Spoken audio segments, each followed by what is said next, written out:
people are doing, like, wow, like how does she do it all? Like she always looks great, she has a busy lifestyle, she seems so relaxed, she seems so at ease. And the truth is that we don't see what she does behind the scenes, but yet there is a tendency with women to constantly compare, pit ourselves up against other women. Hello my loves, I am back, and today's video I'm going to be talking about the story of not enough. The never-ending cycle that I know so many women find themselves stuck in, and it's the very thing that creates so much anxiety, so much exhaustion, so much fear in the body as well. This is a really, really big pattern. I know that I have in the past swam in this so deeply, and full transparency, I still find myself back in that place of like, I need to do more, I need to prove myself more, I need to be better, I need to look better, I need to find all of the ways in which I can be perfect. It sends women into this spin of having to try and control everything and trying to predict everything, and really kind of like second guessing yourself and finding all of the ways in which you fundamentally need to change yourself or improve yourself. You know, the not doing enough and the not worthy enough and the need to do more and need to do better, it comes from a really, really deep place. First of all, it's the little girl that A, was never given permission to feel. So maybe like me, you can relate to when you were younger, your emotions were labeled as too much, or you were the difficult one, you were always in a mood. That was me, I'm the difficult one, moody Anna. Over time, you suppress your emotions, you suppress the feeling. What that does in the body, it really keeps the body into this exhaustive trap of having to constantly try and feel the exhale and trying to really land in the present moment versus constantly be up here worrying, I need to do more, I need to do better, I need to figure it out. So that's part one to like the little girl wounding, but you know, that story of like too muchness as well is like, oh, I'm going to be too much for them, I need to do better. I'm going to be too much in that scenario, so I need to hold back and I need to water myself down because who I am isn't good enough. Therefore, I need to do more to prove that I'm good enough.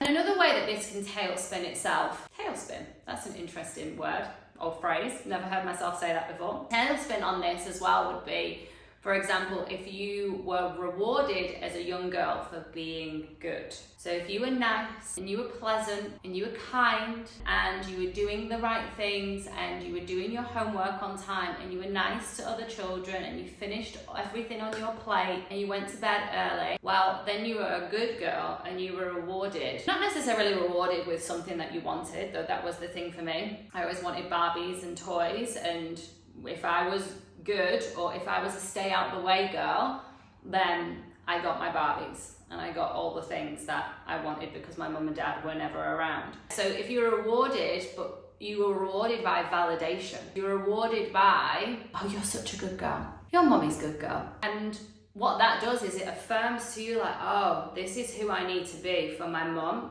to not be angry, to give me attention, to approve of me, to like me, to love me.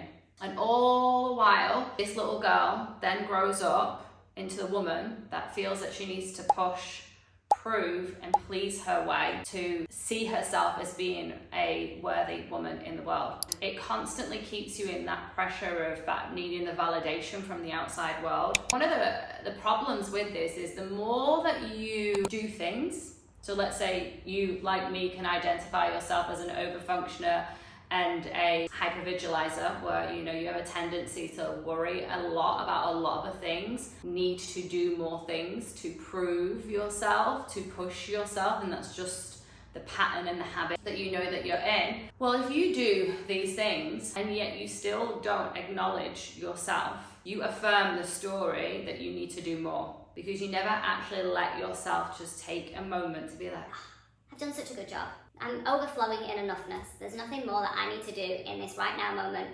I get to be exactly where I am with exactly what I've done, what I have done in the past. Yeah, there's going to be more things that get to be done in the future, but right now, in this moment, giving yourself a break and letting yourself really land in your body is the pattern interrupt that your body is craving to stop the cycle and the loop of constantly doing to feel enough. You really have to affirm to yourself. Otherwise, you'll affirm the story that you need to do more and you'll keep pushing yourself. You know, something that I really see a lot in my client space is that women who tend to have this need to do more to feel like they can then relax, right? There's a condition on the relaxation. I can't relax before I do anything. I have to do something, then I relax. That's part of the interweb of that not enough. Need to do more. I'm not good enough, so I need to do more. What it does is it really keeps women in a constant state of comparison. So you'll see other women outside of you, and obviously when we look outside of ourselves and we see other women, we only really see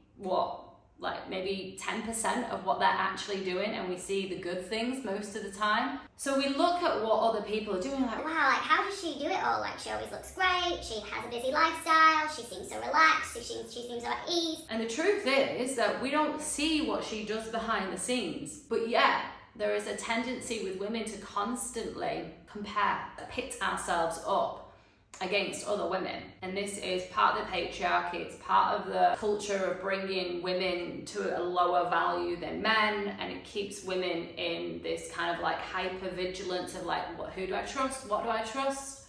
I need to stay guarded, I need to like stay on my own, I can't, you know, be around other women because other women will steal my husband, or they'll make me feel inferior, or they'll judge me, or they'll reject me. So all the while I see so many women lone wolf in it, all the while holding this story of not enough, constantly pushing themselves to the point where they're exhausted, on the road to burnout. And it shows up in dating and relationships in so many ways as well. They're constantly second guessing themselves in their relationships. They're trying to figure out like, what does he need or want me to be so that he doesn't leave me? In that kind of like story loop, or the anxiety loop, the fear loop, she then says to herself, well, I need to be something other than who I am. I'm not enough. So I need to do more, need to change myself, need to create a different identity, or I need to show up in certain ways, be it the quiet woman or the easygoing woman or the cool girl or whatever you name it. She tries to water herself down and suppresses herself.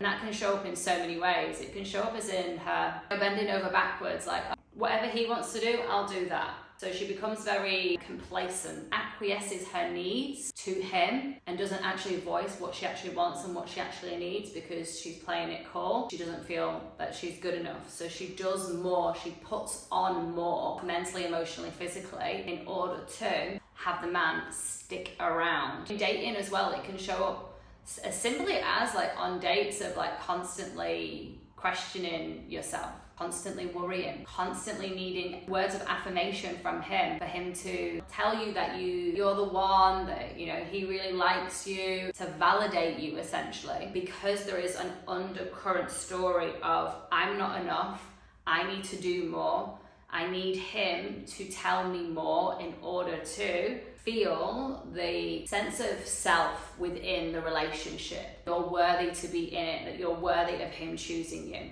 So a couple of things I want to leave you with of how to break free of the story of not enough, I need to do more, I'm not good enough. And number one thing is you've got to challenge the story. So every single time you catch yourself, and this is why it's so great to have a coach and a support system, because you might not be used to doing this challenging piece, but every single time you catch yourself in that story of I'm not doing enough, I need to do more. That's the bit where you take a beat. You literally step out, and I would literally take my body out, take a step back, and I'd be like, oh, interesting. And I'll act as a third party in the scenario. There's life, there's me responding to life, and then there's the observer, which is the part that I'm playing. And I'll take a step back and I'll be like, oh, it's so interesting. Anna's got this experience where she's on a date with a guy and she's got all of these stories flaring up. Not successful enough for him, she needs to be earning more money to be with him, she isn't fun enough for him, she's too serious. So she's already organised it in her mind, like, oh, what do I need to do to prove to him that I'm worthy of literally being at a seat at this table having dinner with him? And who here knows that you can be in an experience and your mind will be going wild, and you'll see your mind going wild, because like I know that I have this all the time. Anyway, so like I'm like the observer now, so I'm like, oh, it's so interesting. So I will literally sit here and I will be like, is that actually true? Is it actually true that you're not enough? Because from what I can see is you're sat at the table. You're literally sat at the table. He has chosen to sit at that table and have dinner with you. Interesting. Okay, so that's untrue, that, you know, I have to be chosen by him. And then I will literally break every single piece down and I will challenge the story. And then when I've challenged the story, I'll give myself an exhale and I'll just let myself feel whatever it is I'm feeling in that moment. It can be relief, it can be excitement, there can be some tenderness in there as well, because I've realized that I've been telling myself a really not so nice lie about myself, and I will just let myself feel it, and then I will express. If I'm excited, I'll do a shake, I'll do a dance, I'll celebrate, or I'll move the energy if it's been quite like frustrating energy, like, Anna, you're still here doing that same story again. Like, there can be some frustration, and I'm gonna be with the frustration. If there's sadness, then I'll let myself cry and I'll give myself a hug. The feel and the express is so important because of the little girl that's holding the story. She gets to feel what she wanted to feel all of those years ago, but she wasn't allowed to. I hope that this video served and supported you in some way. Please like, please share, comment, hit subscribe if you want more of these videos, and I will see you on the next video.